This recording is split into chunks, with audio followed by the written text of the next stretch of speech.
You're confined until you beg forgiveness from your stepmom, my father roared before the entire household. Giggles filled the room. My cheeks burned, but I simply said, "Very well." The next morning he smirked. "Finally found your place?" Then he noticed my chamber empty. Then family counsel bursting in, trembling. "Sir, what have you wrought?" You know that feeling? The one where your own family, the people who are supposed to have your back, stab you in it? What if I told you my own father on his 60th birthday, in front of 45 of Seattle's most influential people, grounded me, a 28-year-old woman, because I wouldn't give my multi-million-dollar company shares to my deadbeat stepbrother? Yeah, you heard that right. And what followed wasn't just humiliation. It was the beginning of the most spectacular downfall Seattle's corporate world had ever seen. Hi, I'm Stephanie Young, and this is the story of the most expensive grounding in Seattle corporate history. That night, those words from my father, "You're grounded until you apologize to your stepmother," were supposed to be my final humiliation. The room erupted in snickers, a grown woman treated like a child. But 72 hours later, at the most important contract signing of his life, with 200 VIP guests watching, the lawyer from Meridian Holdings stopped mid-signature and asked, "Excuse me, but where is the CTO of NextGen Solutions? We need her signature, according to Clause 7.3. I watched the blood drain from my father's face as I walked in, presenting my Level 5 security badge. For 3 long years, I had been an outsider in my own home, living in my father Marcus's reconstructed family. I wasn't a daughter. I was more like an unwanted tenant. Every single month, I transferred $8,500 to the household account, covering 70% of all their expenses. The master bedroom renovation? My money. The pool maintenance? My money. Bradley's brand new BMW for his 26th birthday? Oh, you guessed it, also my money. Stephanie handles some IT tasks for the company. My father would mumble to his business associates, dismissing me with a wave of his hand. He had no idea I had single-handedly saved his construction firm from bankruptcy by dragging them, kicking and screaming, into the digital age. That $2 million government contract they won last year? I wrote every technical specification, pulling 72-hour shifts to meet the deadline. But at the celebration dinner, Marcus raised his champagne glass to Bradley, praising his vision and leadership. My stepmother, Veronica, had perfected the art of making me disappear. "Oh, Stephanie's around here somewhere," she'd say when guests asked about me, waving her manicured hand dismissively. A manicure I'd paid for, naturally. "She's so quiet, you'd hardly know she exists," unlike Bradley, who's such a natural leader. The truth was I made far more money than I let them know. My official salary from his IT support tasks was modest by design. But the consulting work I did on weekends, the side projects they thought were just me playing with computers, those had built something significant, something they couldn't even begin to imagine. Every morning I'd leave for what they assumed was my little tech job, as my father loved to call it. They never asked where exactly, never wondered why I had a reserved parking spot in the financial district, never questioned why James Morrison, CEO of Meridian Holdings, had my direct number. I'd learned to make myself small in that house, but some things I was learning can only be compressed so far before they explode. The breaking point? A $2 million disaster entirely Bradley's making. He'd promised a client impossible delivery dates without consulting anyone, then jetted off to Cabo for a week with his friends. When the client threatened to sue, guess who got blamed? "This is your fault, Stephanie," Marcus roared at dinner, his face a furious red. "You should have been supervising him. You know Bradley's still learning the business." Learning. I set down my fork carefully, my voice calm despite the tremor in my hands. "He's 26, Dad. And I wasn't even assigned to that project." Veronica's voice cut through like silk over steel. "Don't make excuses. Family supports family. Bradley was counting on you to have his back." That evening an email arrived. The client, Harrison Development, hadn't just complained, they had specifically requested to work with me going forward, praising my exceptional problem-solving and professional integrity in cleaning up Bradley's mess. They wanted to expand their contract, but only if I personally managed it. I forwarded it to Marcus immediately, thinking finally they'll see what I can do. 20 minutes later, Veronica knocked on my door. "Delete that email," she said simply, her tone icy. "Bradley needs this win for his resume." "But it's addressed to me," I pointed out, my disbelief growing. "They want what they want. Doesn't matter. What this family needs matters." She examined her nails, the ones from the $300 spa treatment I'd paid for last week. "Your father agrees." The email never happened. I watched her leave, my laptop still open to Harrison Development's glowing recommendation. With a few clicks I forwarded it to my personal account, then to my lawyer Sarah Coleman with a simple note. Document number 1.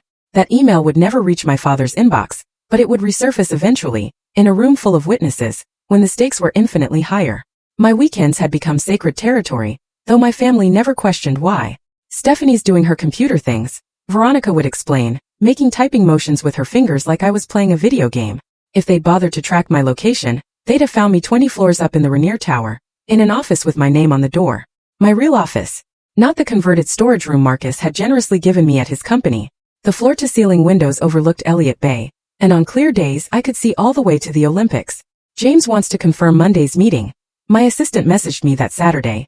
James Morrison, whom my family thought was just someone from my old job who occasionally called. They had no idea he'd been my mentor at Stanford, or that we'd spent the last 3 years building something revolutionary together.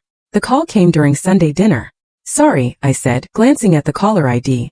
It's my old boss. Marcus rolled his eyes. Tell them you're with family. I stepped onto the patio, lowering my voice. James, the Meridian board approved everything. $50 million for the construction project, but only with our exclusive tech integration. You know what that means.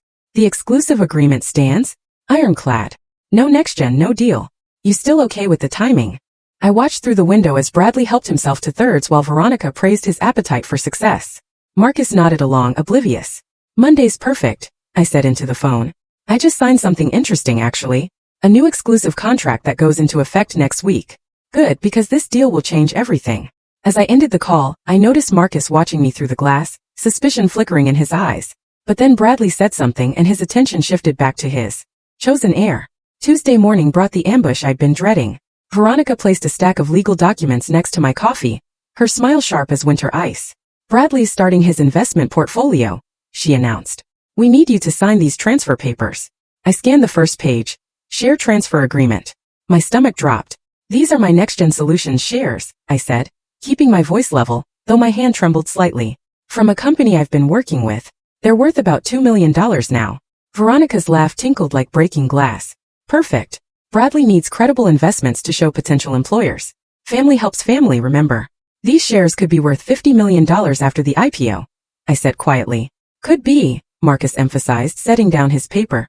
Nothing's guaranteed, Stephanie. But Bradley's future is happening now. He needs this for his applications to investment firms. I looked at the signature line.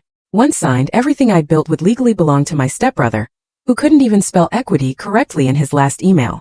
I need to think about this. Think. Veronica's voice sharpened. What's there to think about? Unless you don't trust your own family. Marcus's expression darkened. Your mother's right. We've housed you, fed you, given you everything. I pay 70% of. And now you can't do this one thing for your brother? He stood, his chair scraping against the floor.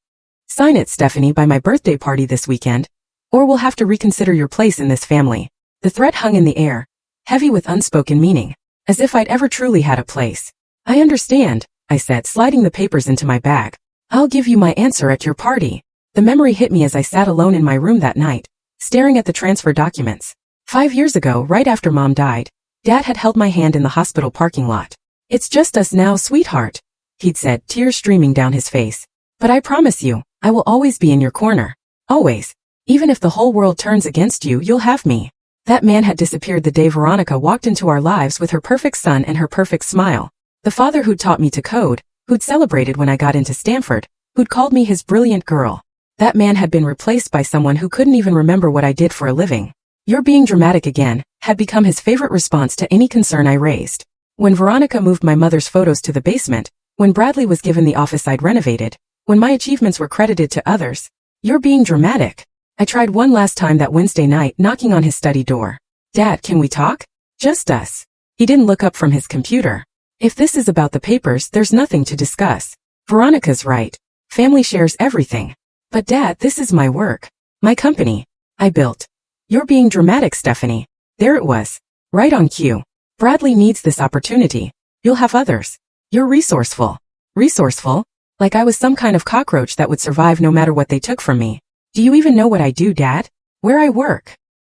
He finally looked up, irritation clear in his eyes. IT support, computers. What else is there to know?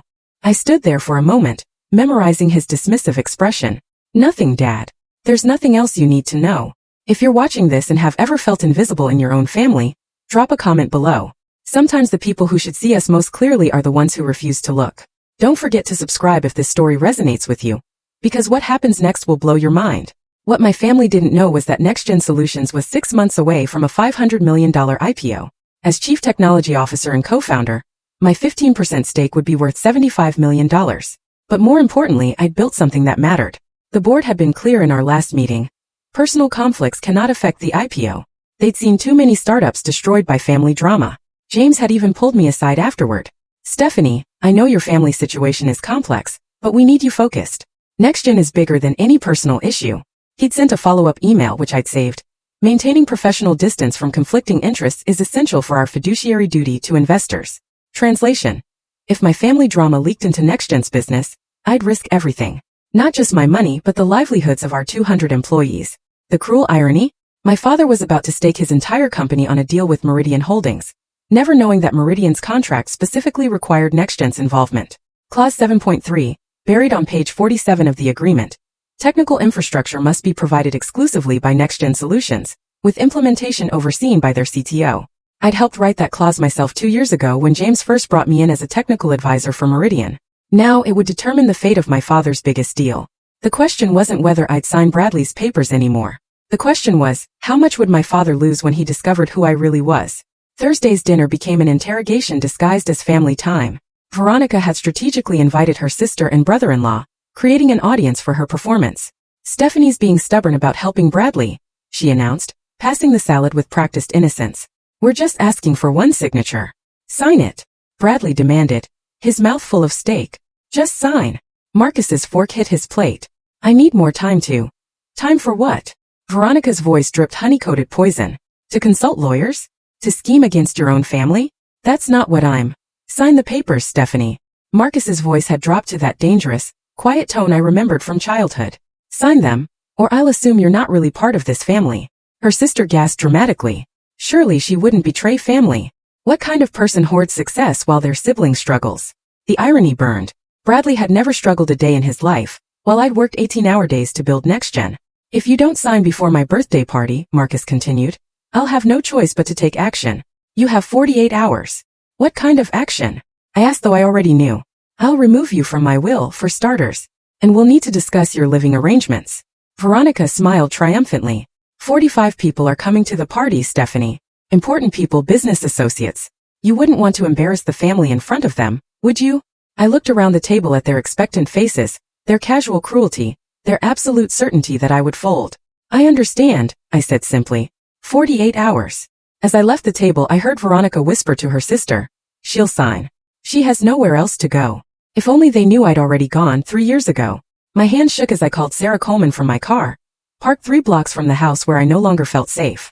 Sarah, I need you to review these transfer documents tonight. Send them over. Her voice was calm, professional, a lifeline in the chaos. 20 minutes later, she called back. Stephanie, these documents are problematic. They're trying to transfer shares of NextGen Solutions. My family doesn't know what NextGen really is. Well, that's their first problem. Their second is that this transfer agreement has several irregularities.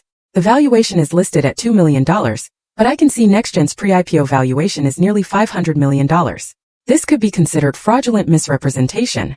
Can I refuse without legal consequences? You can absolutely refuse. But Stephanie. Sarah paused. Document everything. Every conversation, every threat, every email. If they escalate this after you refuse, you'll need evidence. They're threatening to disown me if I don't sign by Saturday. Are you recording these conversations? Starting now? Yes. Good. And Stephanie, I pulled the Meridian Holdings contract your father's company is pursuing. Did you know there's a technical requirement clause involving NextGen? Clause 7.3, I supplied. Sarah's surprise was evident. This changes everything. Your father needs your signature more than he realizes. Document everything, especially at that birthday party. If they publicly humiliate you, and then discover they need your cooperation, the tables turn completely. Exactly. Keep your phone recording. Washington is a 2-party consent state. But in public gatherings with no expectation of privacy, you're covered. I sat in my car staring at the house where I'd grown up. Through the lit windows I could see them laughing, probably planning their victory. Sarah, prepare whatever documents we might need for a clean break. I have a feeling Saturday will change everything. Friday afternoon, Marcus called an emergency family meeting. The dining room was packed. Veronica's sister and her husband, 2 cousins I barely knew, and Marcus's brother Tom, who'd driven up from Portland specifically for this intervention. We're here because we love Stephanie, Marcus began, his voice thick with false concern. But she's showing troubling behavior, selfishness, greed, refusing to help her brother succeed. It's heartbreaking, Veronica added, dabbing at dry eyes. We've given her everything, and this is how she repays us. Uncle Tom, whom I'd once considered an ally, shook his head. Stephanie, your mother would be ashamed. She always shared everything she had. The blow landed exactly where he'd aimed it. My mother, who died when I was 23, who'd never met Veronica or Bradley, was being weaponized against me. Tomorrow's party will have 45 of Seattle's most influential people, Marcus continued. The Hendersons, the Walkers, James Morrison from Meridian Holdings. All people whose opinions matter. Do you really want to be publicly revealed as the daughter who betrayed her family? Betrayed. I kept my voice steady, the rage burning in my chest. What else would you call it? Veronica stood, pointing at me. Hoarding wealth while your brother struggles to build a future? Bradley doesn't even know what those shares represent. Enough. Marcus slammed his hand on the table. You have until tomorrow night. Sign the papers at my party in front of everyone, showing this family is united. Or I'll announce that you're no longer my daughter. The room fell silent. The ultimatum hung between us like a blade. I understand, I said, standing slowly.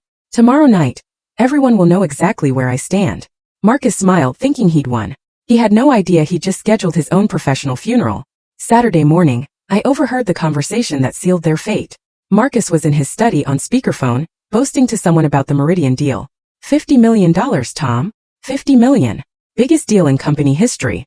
We sign Monday at the Four Seasons. You sure everything's lined up? Tom's voice crackled through the speaker.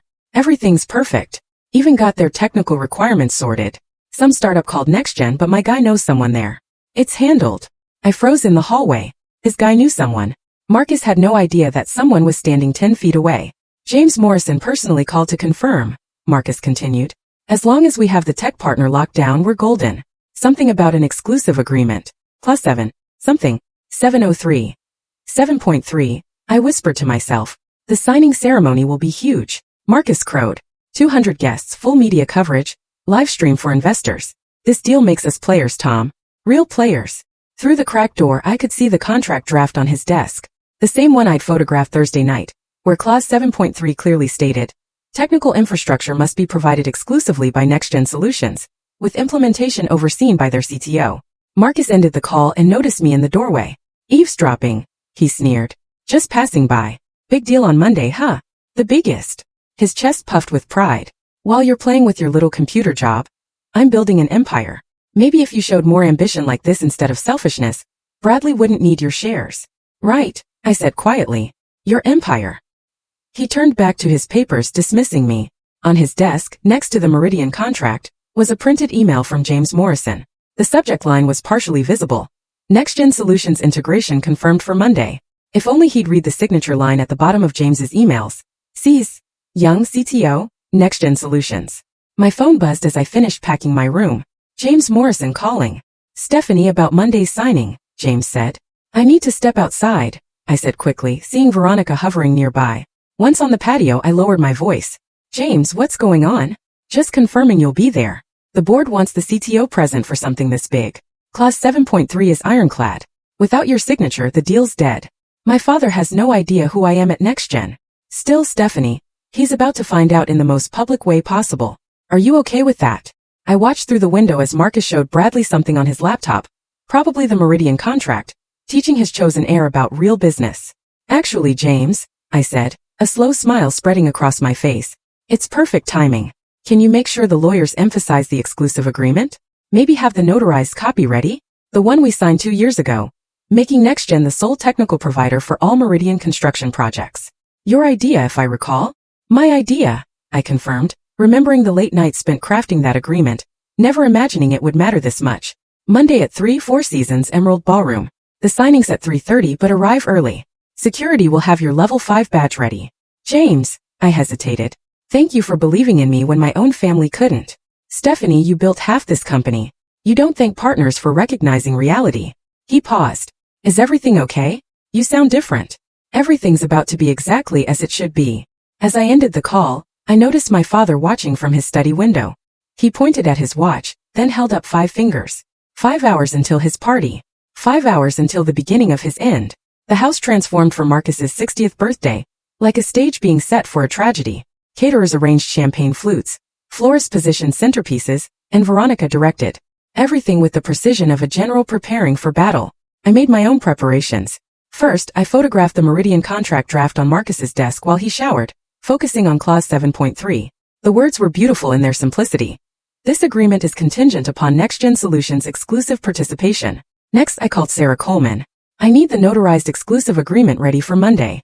The one you signed with Meridian 2 years ago. Already prepared. 3 copies all certified. Perfect. And Sarah, I'm leaving tonight after the party. My room's empty. Everything that matters is in my car. My laptop, my documents, my mother's jewelry. The things that made this house a home had already been evacuated. Recording device ready? Phone fully charged? Washington's 2-party consent doesn't apply to public gatherings. Good, Stephanie. What they're about to do to you will be the best thing that ever happened to them. I placed the house key on my dresser beside a simple note I'd written. I respect your decision, Dad. This is mine. The last thing I packed was my level 5 CTO security badge from NextGen, tucked safely in my purse. The same purse Veronica always mocked for being too plain for someone who should be representing the young family properly. From downstairs, I heard the first guests arriving. Marcus's booming laugh echoed through the house as he greeted his business associates, the people whose respect he craved more than his daughter's love. Stephanie. Veronica's voice cut through the noise. Get down here and bring the papers. I looked in the mirror one last time. Let's give them a birthday to remember. The party sparkled with the kind of desperate elegance that Marcus loved. 45 of Seattle's business elite mingled in our living room. Champagne flowing, conversations flowing louder. I recognized half of them. People who'd ignored me at previous gatherings, dismissing me as Marcus Young's quiet daughter who did something with computers. Everyone attention. Marcus clinked his glass, pulling the room's focus. I want to thank you all for celebrating my 60th. But more importantly, I want to introduce the future of young construction. My son Bradley. Bradley stumbled forward, already 3 drinks in, wearing a suit that cost more than most people's monthly rent. My money, naturally. Bradley will be taking a larger role in the company, Marcus continued. He's shown incredible vision and leadership. What about Stephanie? Mrs. Henderson asked, one of the few who'd ever acknowledged my existence. Isn't she in the business too? Marcus's laugh was dismissive. Oh, Stephanie helps with administrative tasks, basic IT support. She's reliable in her small way. Veronica stepped forward, draped in diamonds I'd inadvertently funded. Speaking of family business, we have an announcement to make tonight about family unity and support. I stood near the back, invisible as always, watching them set their own trap. Several guests glanced my way with sympathy. Or was it pity? Marcus's lawyer, Robert Smith, after the changes, stood near the door, looking uncomfortable. Where's that NextGen representative you mentioned? Someone asked Marcus about the Meridian deal. Oh, that's all handled through intermediaries. Marcus waved dismissively. Some startup tech company. They're lucky to be involved with a project this significant.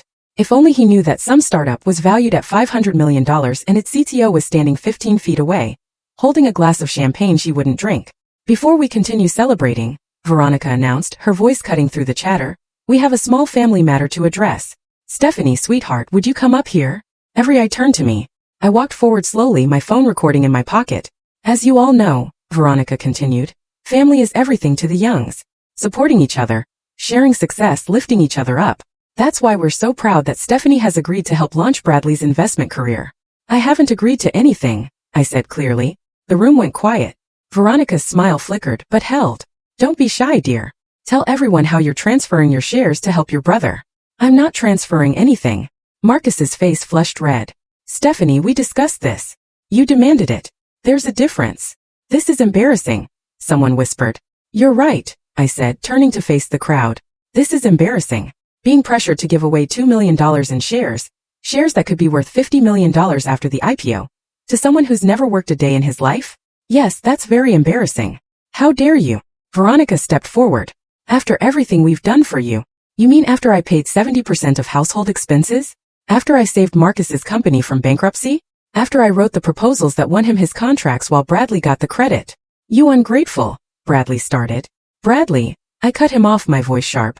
Can you even spell equity correctly? Because you misspelled it 3 times in your last email. The room was dead silent now. Marcus's business associates watched with the fascination of people witnessing a car crash. You're being dramatic, Marcus said, his go-to dismissal. No, I replied. I'm being factual. And I'm done being erased in my own family.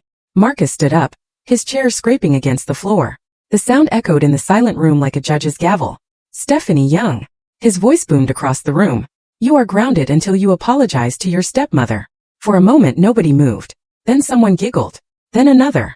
Soon uncomfortable laughter rippled through the room. Did he just? Mrs. Henderson whispered to her husband. Ground a 28-year-old? Mr. Walker finished, incredulous. She's acting like a child, she'll be treated like one. Marcus declared, doubling down. You're confined to this house until you show proper respect to this family. Marcus, maybe we should. His brother Tom tried to intervene. No. Marcus's face was purple now. I'm done coddling her. Stephanie, you have two choices. Sign those papers and apologize to Veronica right now, in front of everyone, or you're no longer my daughter. The room held its breath. 45 of Seattle's elite watched as Marcus Young publicly disowned his only biological child over money she'd earned herself. I looked around the room, slowly memorizing their faces.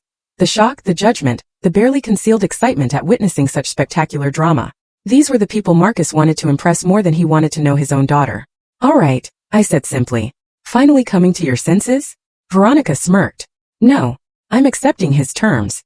I'm grounded. I set down my champagne glass. And since I'm grounded, I should go to my room. Don't you dare walk away from me. Marcus shouted.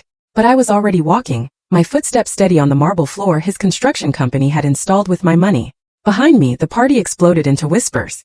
The last thing I heard was Marcus saying, she'll be back down in an hour, begging to sign. If you're angry about how Marcus and Veronica just treated Stephanie, type justice in the comments right now. Trust me, karma is about to arrive in ways nobody saw coming. Share this video with anyone who's ever been manipulated by toxic family members. The next part is where everything changes. And I mean everything. I didn't go to my room. I walked straight through the house, past the kitchen where caterers pretended not to stare, out the back door and around to where my car was parked. My suitcases were already in the trunk. My laptop bag sat in the passenger seat. Everything I valued from 28 years in that house fit in a Honda Civic. I slipped back in through the side entrance just long enough to place my house key on the kitchen counter, right next to the note I'd prepared. I respect your decision, Dad. This is mine. Stephanie. Bradley appeared in the doorway, drunk and swaying. Dad says you have until morning to apologize. Tell him I heard him. You're really going to throw away your family over money? I looked at my stepbrother, 26 years old, never held a job, living off my financial support while calling me selfish. Bradley, do you even know what Next Gen Solutions does? Some tech stuff? Who cares, right? Who cares? I picked up my purse, feeling the weight of my CTO badge inside. Enjoy the party. Where are you going? You're grounded. To my room. I lied, walking past him. Finally learning your place. He called after me, echoing our father. I stopped at the stairs, looking back one last time. Actually, Bradley, I've always known my place. It just was never here. By the time they checked my room in the morning, I'd be in my downtown apartment, preparing for the most important meeting of Marcus Young's life, one he didn't know would destroy him. Sunday morning my phone exploded with missed calls. 43 from Marcus, 15 from Veronica, even 5 from Bradley. I didn't answer any of them. The first voicemail was Marcus, fury barely contained. Your room is empty. Your key is on the counter. This is not what we discussed, Stephanie. Call me immediately. The fifth was Veronica, fake concern dripping. Sweetie, we're worried. This isn't like you. Just come home and we can work this out. The 10th was Marcus again, now panicked. Stephanie. Sarah Coleman just called. She says she represents you. What's going on? Call me back. But it was the 20th message that made me smile. Marcus, his voice different, smaller somehow. Mr. Morrison from Meridian called about tomorrow's signing. He asked if you'd be there. Why would he ask that? Stephanie, what did you do? I texted Sarah. They found the empty room. Her response was immediate. Marcus called 3 times. I told him I'm your attorney and all communication goes through me now. He actually asked if you were having a mental breakdown. What did you tell him? That you're the sanest person I know, and that he should be very careful about implying otherwise, given what's about to happen. Did you mention Monday? Only that you have a prior professional commitment you intend to honor.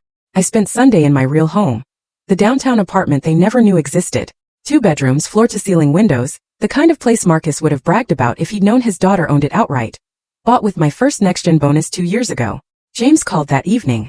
Everything set for tomorrow? More than set. My father will be there front and center. He requested to sign first for the cameras. Perfect. The more public, the better. Stephanie, are you sure about this?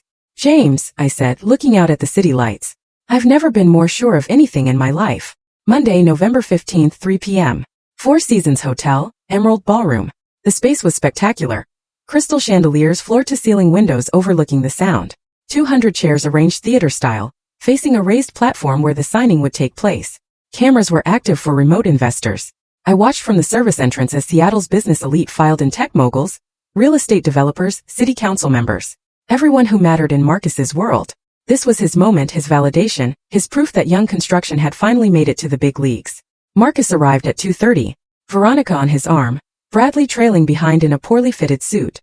He worked the room like a politician, shaking hands, slapping backs, his laugh echoing off the marble walls. $50 million. I heard him tell the Hendersons. Largest construction deal in Seattle this year. James Morrison and his team entered at 2:45.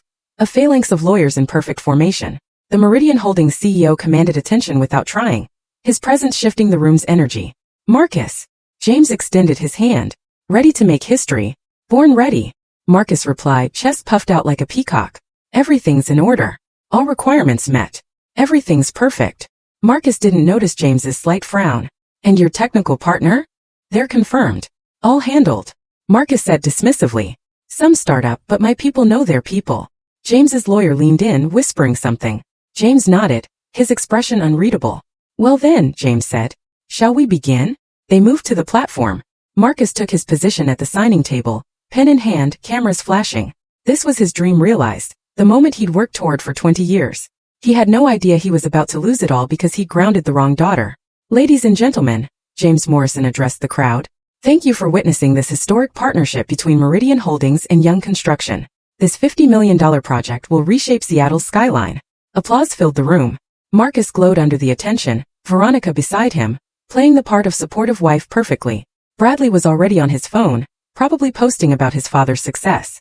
Before we sign, James continued, let me emphasize that this deal represents not just construction excellence, but technological innovation. Our exclusive partnership with NextGen Solutions ensures this project will set new industry standards. Marcus nodded enthusiastically, having no idea what that actually meant. The lawyers presented the contracts.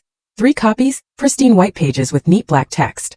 Marcus picked up his Montblanc pen, a gift from Veronica, bought with my money, and prepared for his moment of triumph. Mr. Young, if you'll sign here, the lawyer indicated. Marcus signed with a flourish. 1 copy, 2 copies.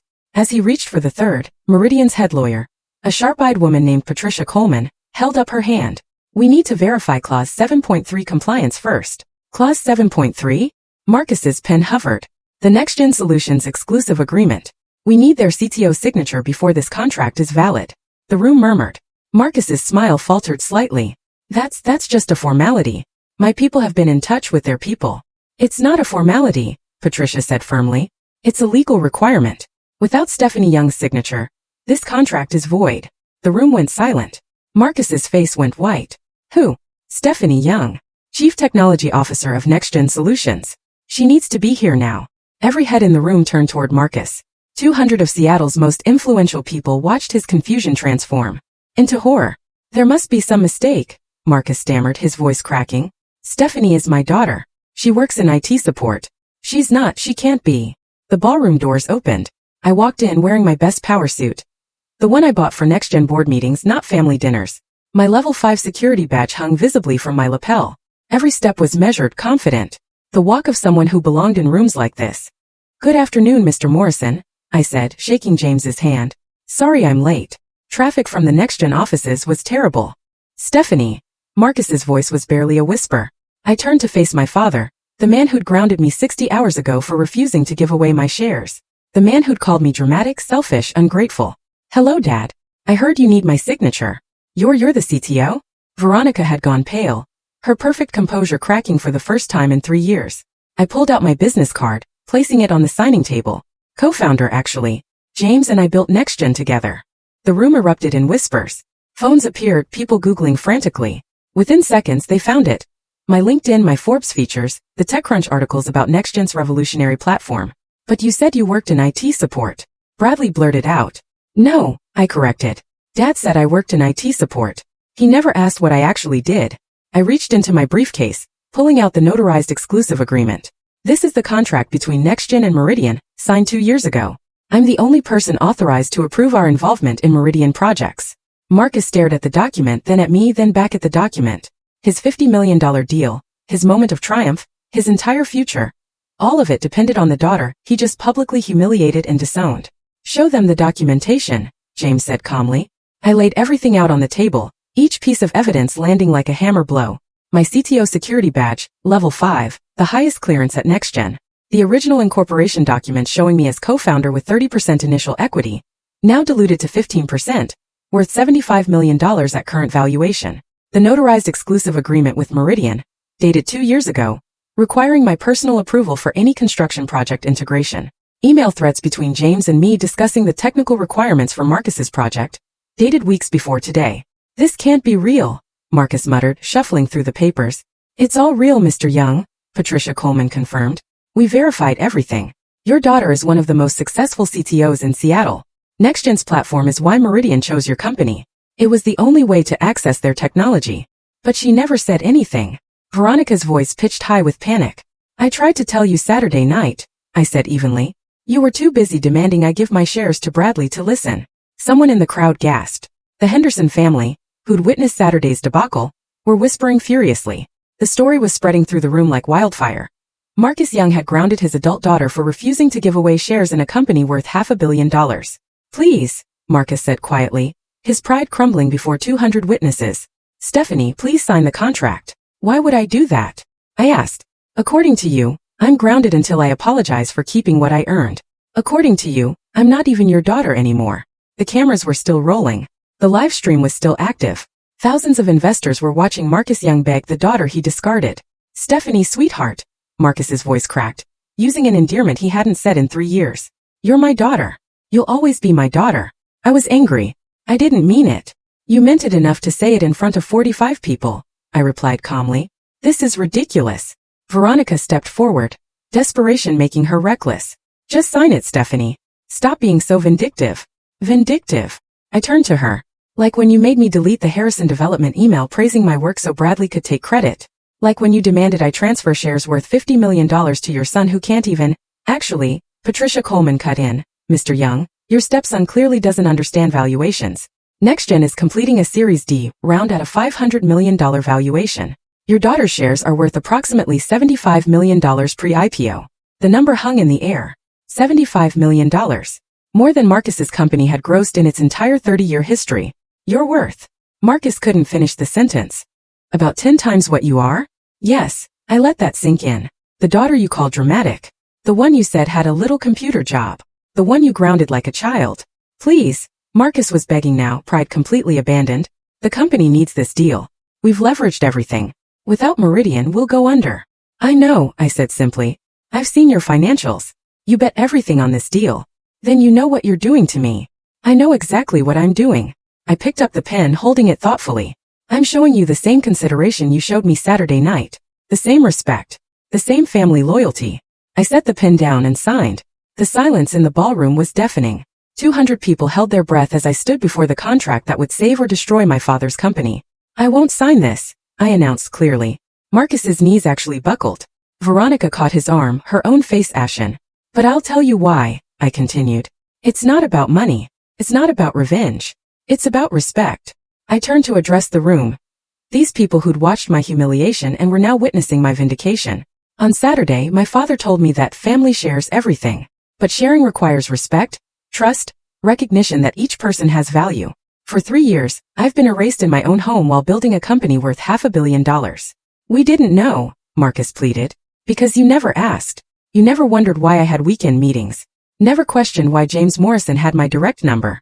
Never considered that maybe, just maybe, your daughter was more than IT support. I faced James. Meridian's values include respect, innovation, and integrity. Young Construction has demonstrated none of these. I cannot, in good conscience, attach NextGen's reputation to a company that treats family as disposable when they won't comply with demands. You're destroying me, Marcus whispered. No, Dad. You destroyed us the moment you chose your new family over your daughter. I'm just declining a business opportunity.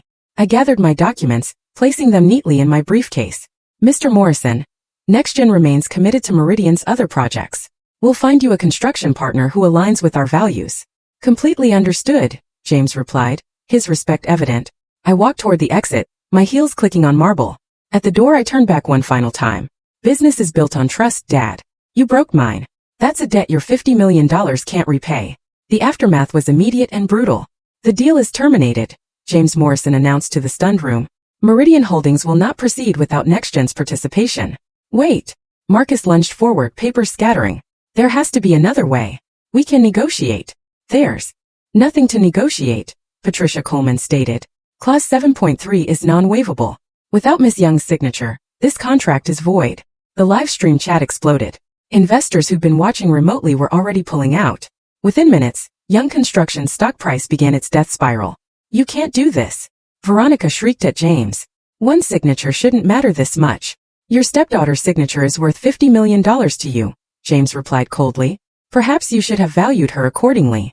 Bradley, finally understanding the magnitude of the disaster, turned on his mother. You said she was nobody. You said she'd always cave. Shut up, Bradley. Veronica snapped, her perfect facade crumbling. The room was emptying rapidly. Seattle's elite fleeing the sinking ship, but not before the whispers started. Grounded his own daughter? $75 million in shares. Made her pay for everything while treating her like a servant.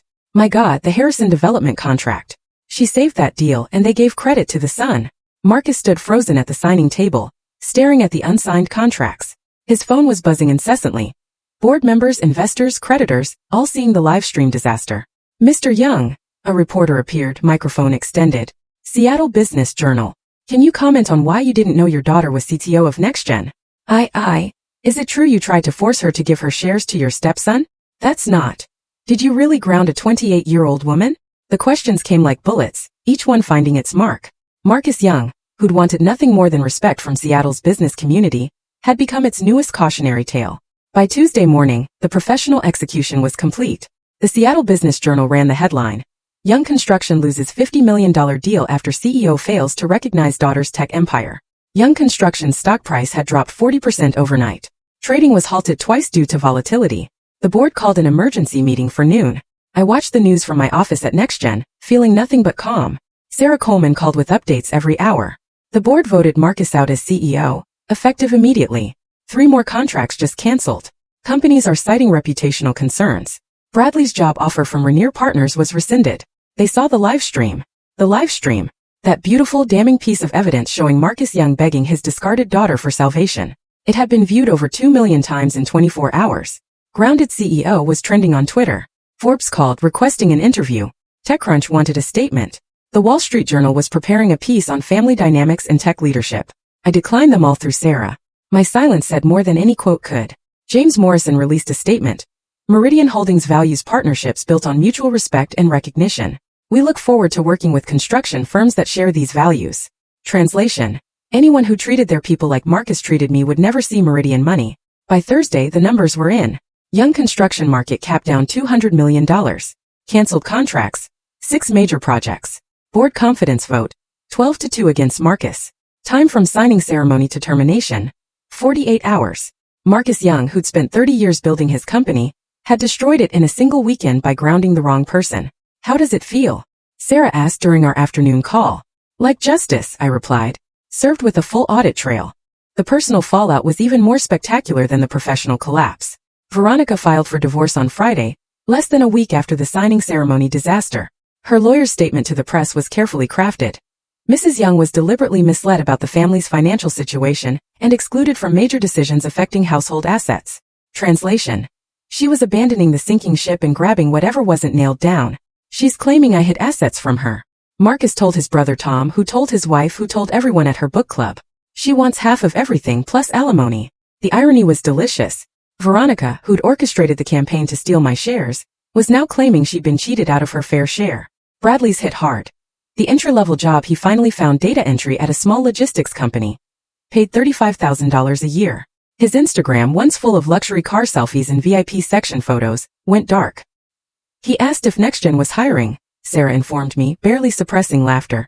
I told her to tell him to submit his resume through the portal like everyone else. He never did.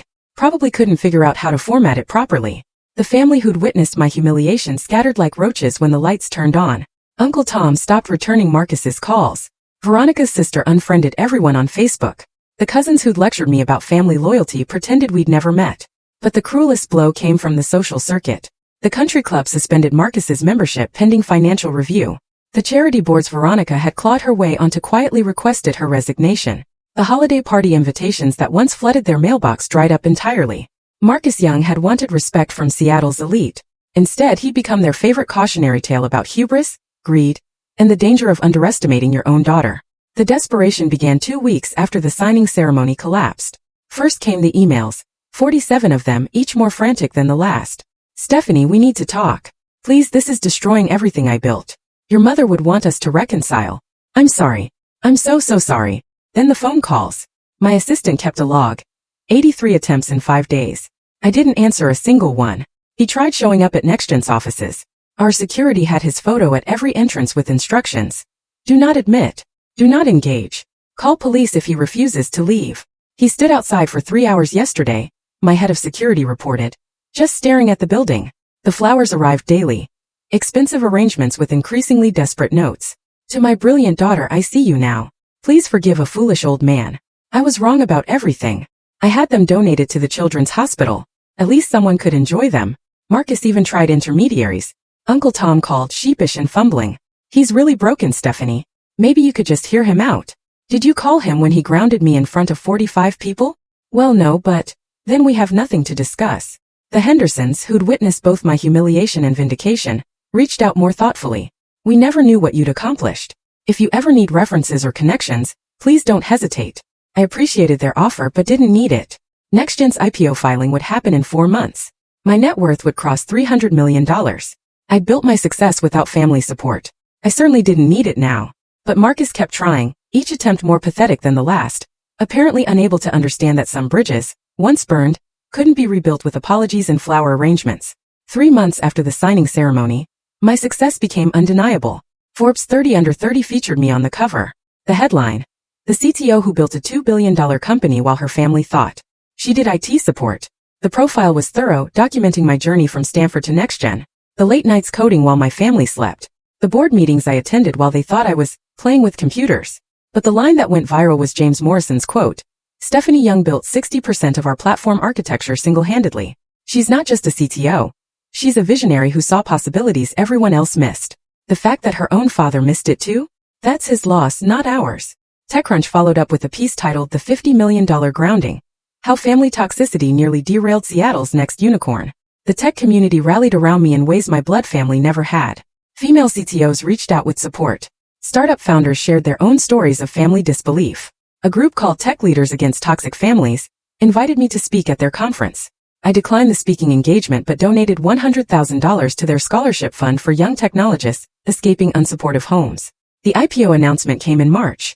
NextGen's valuation, $2 billion. My stake, $300 million. The same week, I launched the Young Women in Tech Foundation, pointedly using my last name to reclaim it from the man who tried to disown me. Our mission: supporting young female technologists whose families didn't believe in their potential. The foundation's first scholarship recipient was a 19-year-old, whose parents wanted her to quit coding and find a husband instead. I presented her the check personally, remembering my own father's dismissal of my little computer job. Never let anyone make you small, I told her. Especially not family. 6 months after the grounding that changed everything, I woke up in my new home. It wasn't the luxury that mattered. It was the peace. No one here questioned my worth. No one demanded I shrink myself to make them comfortable. No one treated my success as their ATM. My morning routine was sacred. Coffee on the terrace, reviewing NextGen's overnight metrics, then a video call with James about our expansion into European markets. We'd hired 50 new engineers, opened offices in London and Berlin, and were finalizing partnerships worth $500 million. The Singapore Sovereign Wealth Fund wants in on the next round, James mentioned. They're talking about a $3 billion valuation. $3 billion. The company my father never bothered to ask about was worth $3 billion. My personal life had flourished too. I was dating Michael, a biotech founder who'd never once called my ambitions dramatic or suggested I tone down my success. He celebrated my wins, supported my decisions, and understood that respect wasn't negotiable. Your dad called my office, he mentioned over dinner one evening, wanted to know if I could talk sense into you. What did you say? That you're the most sensible person I know, and that maybe he should have realized that before he grounded a grown woman. The foundation had awarded 12 scholarships. NextGen had promoted 3 female engineers to senior positions. My apartment's second bedroom had become a makeshift office where I mentored young women navigating toxic family dynamics while building careers. This was success. Not just the money or recognition, but the freedom to exist without justification, to succeed without permission, to thrive without apology. Every morning I woke up knowing I'd chosen myself, and that choice had made all the difference. The coffee shop encounter happened on a rainy Tuesday in April, 7 months after the birthday party that ended everything. I was reviewing contracts at my favorite cafe when a shadow fell across my table. I looked up to find Marcus, but not the Marcus I remembered. This man was 20 pounds thinner, his hair completely gray, his expensive suit replaced by a simple sweater and jeans. Hello, Stephanie. I studied him for a moment, then gestured to the chair across from me. You have 10 minutes. I have a board meeting at 3.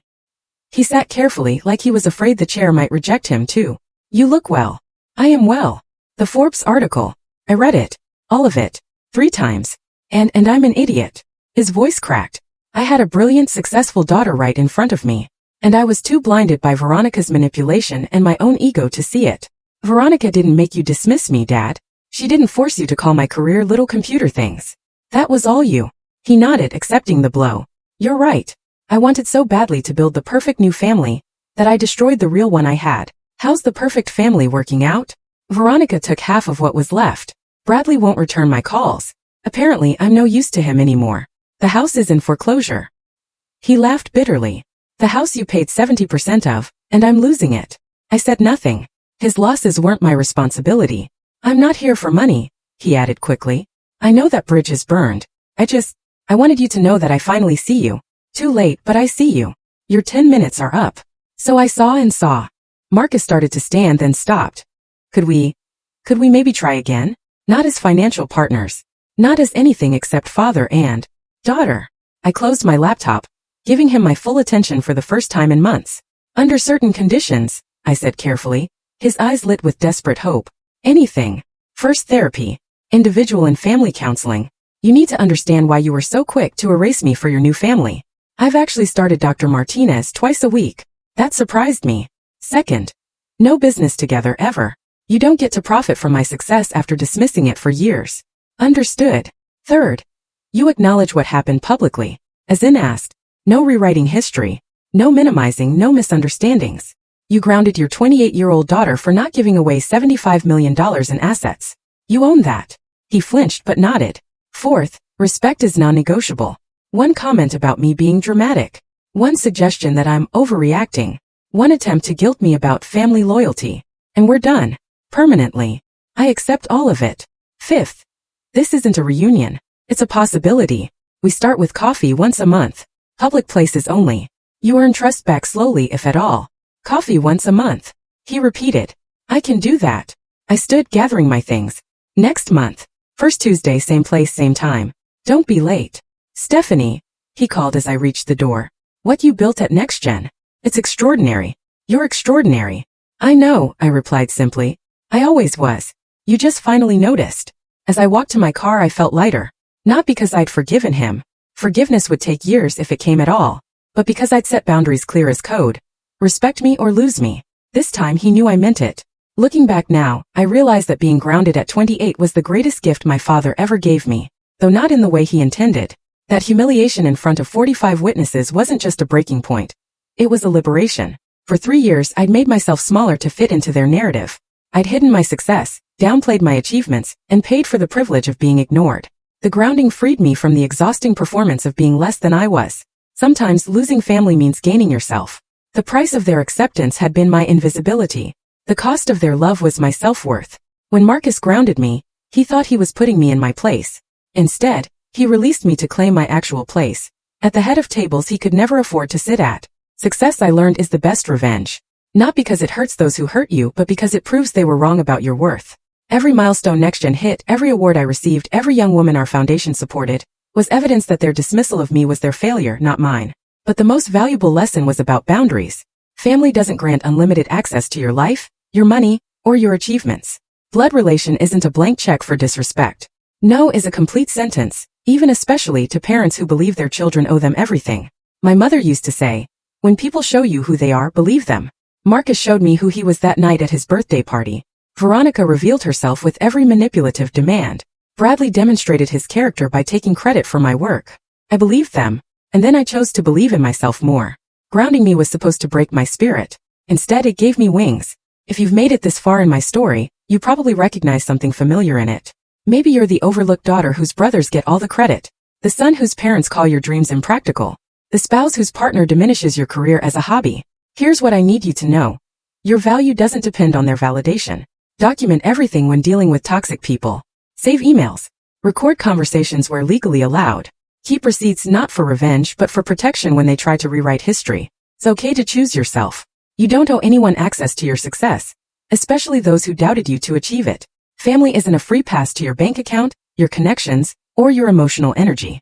Sometimes the family you choose, mentors like James, lawyers like Sarah, Partners who see your worth matters more than the family you're born into. Build your chosen family with the same intention you'd build a company. Carefully, with people who add value and respect your boundaries. And remember, you're not dramatic for having standards. You're not selfish for protecting what you've earned. You're not ungrateful for refusing to be diminished. 3 years ago, I was paying 70% of expenses in a house where I was invisible. Today, I'm running a $3 billion company and helping young women escape similar situations. The difference? I stopped waiting for permission to be myself. My name is Stephanie Young. Yes, I kept the last name. Not for the man who tried to disown me, but to remind myself that I can transform any legacy, even a painful one, into power. You deserve respect. You deserve recognition. You deserve to be seen for who you really are. And if they can't see you, build something so bright they'll need sunglasses to look at you. Family isn't always forever, but self-respect, that's non-negotiable. Have you ever faced a moment where you had to choose yourself over family expectations? Or stood up to someone who tried to diminish your worth? Tell me your story in the comments below. I genuinely want to hear them.